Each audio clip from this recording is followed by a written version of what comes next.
World, मेरे kitchen में आप सभी का बहुत बहुत स्वागत है। सो गाइस, आज मैं आप लोगों के लिए लेकर आई हूँ एकदम टेस्टी जलेबी की रेसिपी। आप सोच रहे हैं कि जलेबी बनाना तो बहुत ही टफ़ है, इसे फर्मेंटेशन करने की ज़रूरत पड़ती है, यीस्ट की ज़रूरत पड़ती है। लेकिन मैं आपको बता दूं कि आज मैं जो जलेबी बनाने वाली हूँ उसे मैं सूजी से बनाऊंगी, वो भी इंस्टेंट तरीके से। और मात्र आधे घंटे में हमारी ये जलेबी बन करके तैयार हो जाएगी, एकदम क्रिस्पी मार्केट स्टाइल। ये देखिए गाइस, है ना बहुत ही बढ़िया जलेबी। और ये देखिए गाइस, जब ये फ्राई हो जाते हैं तो बहुत ही ज़्यादा क्रिस्पी हो जाते हैं। और जब आप इन्हें चाशनी में डालेंगे, ये देखिए रस से भरी हमारी रसीली जलेबी बन करके तैयार हो गई है। और आप देख सकते हैं इसके अंदर की जो चाशनी है कितनी आसानी से टपक रही है, बहुत ही क्रिस्पी हमारी ये जलेबी बन करके तैयार हुई है। तो आइए जल्दी से सूजी की जलेबी बना करके तैयार कर लेते हैं। अगर वीडियो आपको अच्छा लगे तो आप मेरे वीडियो को जल्दी से लाइक करिए, चैनल को सब्सक्राइब करिए और बगल में छोटा सा बेल आइकन है उसे प्रेस करना बिल्कुल ना भूलें, ताकि मेरे आने वाले नए नोटिफिकेशन आप तक सबसे पहले पहुंचे।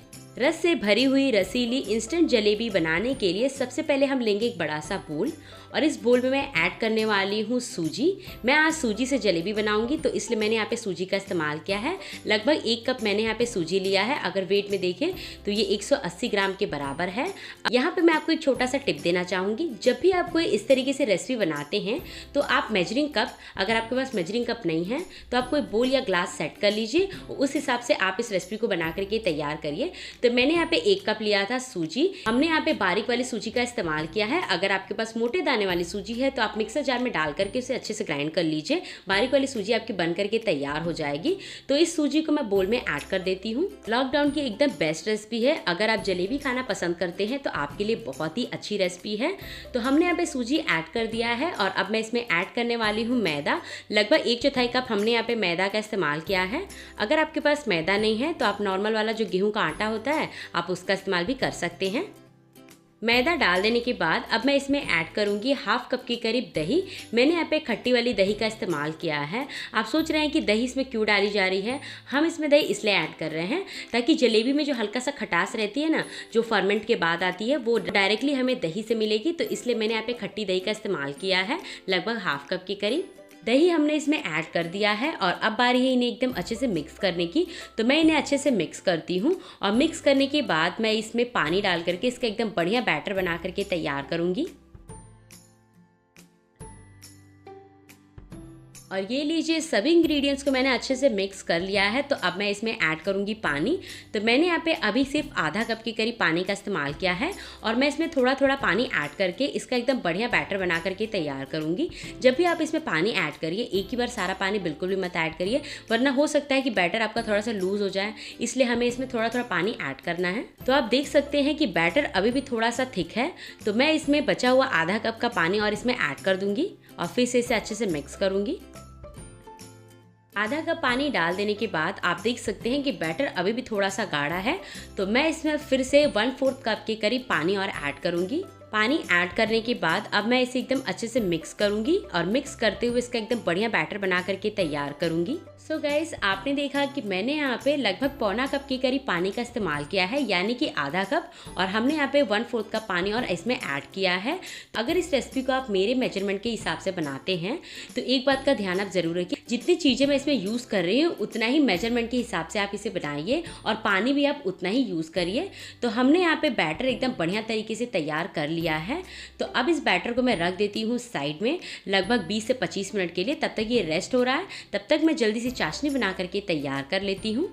चाशनी बनाने के लिए मैंने यहाँ पे एक सॉस पैन लिया है और इस सॉस पैन में ऐड करने वाली हूँ लगभग 1.5 कप के करीब चीनी। तो मैंने यहाँ पे 1 कप चीनी ऐड कर दिया है और अब मैं इसमें 1/2 कप चीनी और ऐड कर देती हूँ।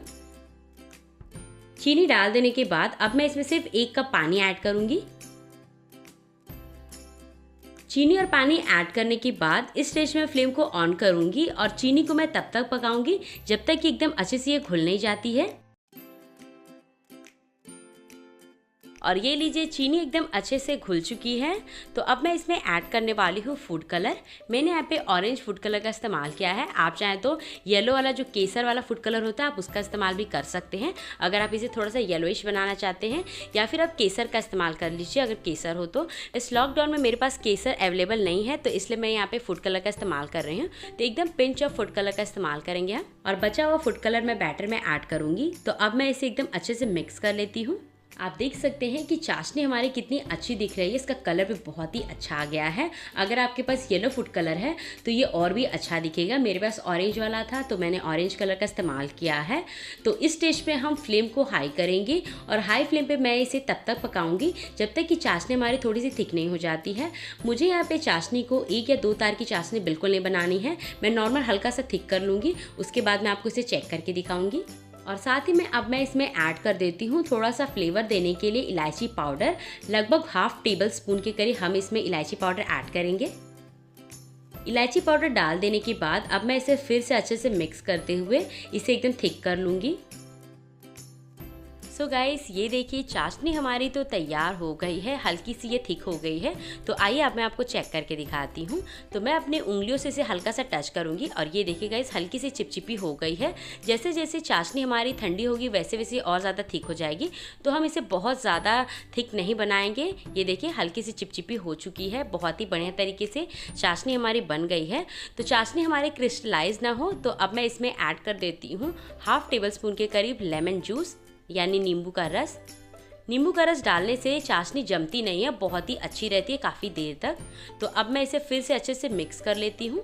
सो गाइस, जलेबी की चाशनी तो हमारी तैयार हो चुकी है। तो इस स्टेज में फ्लेम को ऑफ करूँगी और इसे साइड में रख लेती हूँ और बैटर को हम चेक कर लेते हैं। और ये लीजिए गाइस 25 मिनट पूरे हो चुके हैं, बैटर भी हमारा एकदम अच्छे से रेस्ट हो चुका है। ये देखिए कितने अच्छे से बैटर हमारा फूल गया है। तो अब मैं इस तैयार किए हुए बैटर में ऐड करूँगी थोड़ा सा फूड कलर, जो कि हमने पहले से ही बचा करके रख लिया था। फूड कलर ऐड करने के बाद अब मैं इसे एकदम अच्छे से मिक्स कर लेती हूँ। और ये लीजिए बैटर हमारा एकदम बढ़िया कलरफुल हो चुका है। तो अब मैं इसमें ऐड करूँगी ½ टेबल स्पून के करीब बेकिंग पाउडर और साथ ही में मैं इसमें ऐड करने वाली हूँ 1/4 टेबल स्पून के करीब बेकिंग सोडा। अगर इन दोनों इंग्रेडिएंट्स को आप ऐड नहीं करना चाहते हैं तो इसके रिप्लेसमेंट में आप इनो का इस्तेमाल भी कर सकते हैं। दोनों इंग्रेडिएंट्स को ऐड करने के बाद अब मैं फिर से इसे एकदम अच्छे से मिक्स कर लूँगी। और ये लीजिए जलेबी का बैटर हमारा बन करके तैयार हो गया है। तो अब मैं इसे पाइपिंग बैग में फिल कर लेती हूँ।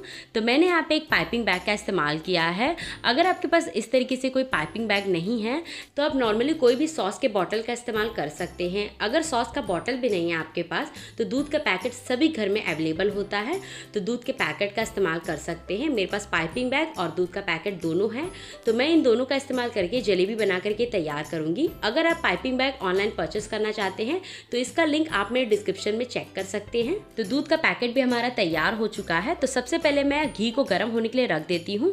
तो घी को गर्म करने के लिए मैंने यहाँ पे एक बड़ा सा पैन ले लिया है ताकि मैं इसमें बहुत ही आसानी से जलेबी बना करके तैयार कर सकूँ। अगर आपके पास कोई इस तरीके से फैला हुआ चौड़ा पैन नहीं है तो आप नॉर्मली जो थाली होता है ना स्टील का, आप उसका इस्तेमाल भी कर सकते हैं जलेबी बनाने के लिए। तो मैंने यहाँ पे नॉनस्टिक पैन का इस्तेमाल किया है और अब मैं इसमें ऐड करने वाली हूँ घी। मैंने यहाँ पे 1 कप देसी घी का इस्तेमाल किया है। याद रखिए घी हमें 1 कप से ज़्यादा नहीं लेना है। तो हम सबसे पहले घी को गर्म होने के लिए रख देंगे मीडियम फ्लेम पे। जब तक घी हमारा गर्म हो रहा है तब तक मैं पाइपिंग बैग को फिल कर लेती हूँ। अगर आप जलेबी को फ्राई करने के लिए घी का इस्तेमाल नहीं करना चाहते हैं तो इसके रिप्लेसमेंट में आप रिफाइंड ऑयल का इस्तेमाल भी कर सकते हैं। पाइपिंग बैग को फिल करने के लिए सबसे पहले हम लेंगे एक बड़ा सा ग्लास और इसमें मैं डाल दूंगी पाइपिंग बैग। थोड़ा सा हम अंदर की तरफ इसे प्रेस करेंगे और अब मैं इसमें तैयार किए हुए सूजी के बैटर को डालूंगी। सूजी के बैटर को डाल देने के बाद अब मैं इसे थोड़ा सा नीचे की तरफ प्रेस करूंगी और इसे यहाँ पर एक रबड़ बैंड लगा दूंगी ताकि जब मैं इसे जलेबी बना करके तैयार करूं तो ऊपर की तरफ से बिल्कुल भी ना निकले। जो हलवाई होते हैं वो स्पेशल कॉटन का कपड़ा तैयार करवाते हैं जलेबी बनाने के लिए, लेकिन मेरे पास यहाँ पर कोई भी कॉटन का कपड़ा अवेलेबल नहीं था, तो इसलिए मैं यहाँ पे दूध की थैली और पाइपिंग बैग का इस्तेमाल कर रही हूँ। तो इसी तरीके से मैं सेम दूध की थैली को भी फिल कर लूँगी। तो मैं दूध के पैकेट के ऊपर भी रबड़ बैंड लगा दूंगी ताकि ऊपर से इसमें से भी ना निकले। ये देखिए कुछ इस तरीके से। तो दोनों भी पाइपिंग बैग हमारे तैयार हो चुके हैं जलेबी बनाने के लिए। तो मैं इसे कट लगा दूंगी। ये देखिए कुछ इस तरीके से। और ये देखिए गाइस बैटर हमारा बहुत ही परफेक्टली तैयार हुआ है। तो अब मैं जल्दी से जलेबी बना करके तैयार कर लेती हूँ। घी भी हमारा एकदम अच्छे से गर्म हो चुका है मीडियम फ्लेम पे। तो अब मैं जल्दी से जलेबी बनाने की शुरुआत कर लेती हूँ। एक बात का ध्यान रखिए, घी बहुत ज़्यादा गर्म हमें नहीं करना है, बहुत ज़्यादा ठंडा भी नहीं होना चाहिए। इसका टेम्परेचर मीडियम होना चाहिए। थोड़ा सा मैं इसमें बैटर डालती हूँ और ये देखिए गाइस बहुत ही बढ़िया तरीके से घी हमारा गर्म हो गया है। तो अब मैं इस तैयार किए हुए छोटे से पीस को साइड में कर दूंगी और अब मैं जल्दी से जलेबी बना करके तैयार करती हूँ। अगर हो सकता है कि 1 से 2 बार में आपकी जलेबी अच्छी ना बने, लेकिन बाद में आपकी जलेबी बहुत ही परफेक्टली बन करके तैयार होगी। आप देख सकते हैं कि मैं किस तरीके से इसे राउंड कर रही हूँ और बीच में हमें इसे इस तरीके से कट कर देना है। बहुत ही सिंपल सा तरीका है गाइस। आप देख सकते हैं कि जितना स्पेस था उतने मैंने जलेबी बना करके तैयार कर लिया है और बहुत ज़्यादा हम इसमें जलेबी नहीं बनाएंगे, वरना जो ऑयल का टेम्परेचर है वो कम हो जाएगा। कम नहीं होना चाहिए ऑयल का टेम्परेचर, हमेशा ऑयल का टेम्परेचर मीडियम रखिए, बहुत ज़्यादा हाई या फिर लो नहीं होना चाहिए। तो एक तरफ से ये सिक चुका है, तो अब मैं इसे पलट करके दूसरे तरफ से भी क्रिस्पी होने तक सेक लेती हूँ। और ये देखिए गाइस, जलेबी हमारी बहुत ही बढ़िया तरीके से सिक चुकी है, हल्की सी क्रिस्पी भी हो गई है। तो अब मैं इसे इस पैन में से बाहर निकाल लेती हूँ और इसे डायरेक्टली मैं चाशनी में डालूंगी। ये देखिए, बहुत ही बढ़िया एकदम क्रिस्पी जलेबी बन करके तैयार हुई है। कोई यकीन ही नहीं करेगा कि हमने इसे सूजी से बनाया है। तो अब मैं इसे डाल देती हूँ चाशनी में।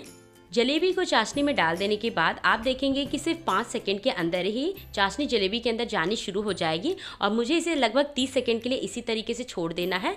तब तक मैं दूसरे बैच की जलेबी भी बना करके तैयार कर लेती हूँ। ये देखिए, कुछ इस तरीके से हमें जलेबी बना करके तैयार करनी है। और ये लीजिए गाइस, दूसरे बैच की जलेबी भी हमारी बहुत ही बढ़िया तरीके से फ्राई हो चुकी है। अगर आप इसे थोड़ी देर और पकाएंगे तो ये बहुत ज़्यादा क्रिस्पी हो जाएगा, वो भी खाने में बहुत ही टेस्टी लगता है गाइस। तो मैंने इसे बहुत ज़्यादा नहीं पकाया है। तो अब मैं इसे भी चाशनी में डाल देती हूँ। पहले बैच वाली जलेबी हमारी तैयार हो गई है, तो अब मैं इसे चाशनी में से बाहर निकाल लेती हूँ और दूसरे बैच की जलेबी को मैं इसमें डाल दूंगी। तो अब मैं इसी तरीके से सारे जलेबी को बना करके तैयार कर लूँगी। आप देख सकते हैं कि जलेबी हमारी बहुत ही बढ़िया तरीके से फ्राई हो रही है, काफ़ी क्रिस्पी जलेबी बन करके तैयार हो रही है। और चाशनी में जाने के बाद तो ये और भी ज़्यादा टेस्टी दिख रही है, एकदम रस से भरी हुई रसीली जलेबी। और ये लीजिए, दूसरे बैच की हमारी जलेबी भी बहुत ही बढ़िया तरीके से बन करके तैयार हो गई है, एकदम रस से भर गई है। तो इसी तरीके से मैं सारी जलेबियों को बना करके तैयार कर लूँगी। और ये लीजिए, हमने यहाँ पे सारी जलेबी बना करके तैयार कर ली है। तो मैं इसे थोड़ा सा गार्निश कर देती हूँ ड्राई फ्रूट्स के साथ। तो मैं यहाँ पे पिस्ता और बादाम का इस्तेमाल कर रही हूँ। तो लीजिए गाइस, खाने के लिए तैयार है एकदम बढ़िया रस से भरी हुई रसीली जलेबी, जिसे हमने सूजी से बनाया है, वो भी इंस्टेंट तरीके से। तो आपने देखा कि सूजी की जलेबी भी बनाना बहुत ही आसान है और बहुत ही झटपट बन करके तैयार हो जाती है। ये देखिए गाइस, बहुत ही बढ़िया हमारी ये जलेबी बन करके तैयार हो गई है, एकदम रस से भरी हुई है। और मैं आपको इसे तोड़ करके भी दिखाती हूँ। ये देखिए, है ना बहुत ही बढ़िया जलेबी। तो इस तरीके से आप भी सूजी की इंस्टेंट जलेबी बनाइए और कमेंट में मुझे लिख करके बताइए कि आपको ये रेसिपी कैसी लगी। अगर आपको ये वीडियो अच्छा लगा हो तो आप मेरे वीडियो को जल्दी से प्यारा सा लाइक दीजिए। मेरे इस वीडियो को ज़्यादा से ज़्यादा सभी सोशल मीडिया पे शेयर करिए ताकि मेरी ये रेसिपी सभी तक पहुंच सके। अगर आप मेरे चैनल पे नए हैं तो जल्दी से मेरे चैनल को सब्सक्राइब करिए, बगल में छोटा सा बेल आइकन उसे प्रेस करिए ताकि आने वाले नए नोटिफिकेशन आप तक सबसे पहले पहुंचे। तब तक के लिए इस लॉकडाउन में आप बनाते रहिए, खाते रहिए और सेफ रहिए। Thank you friends, keep watching Goldie's kitchen. Bye bye friends, मैं जल्दी मिलूंगी आपको एक और नई इंटरेस्टिंग रेसिपी के साथ।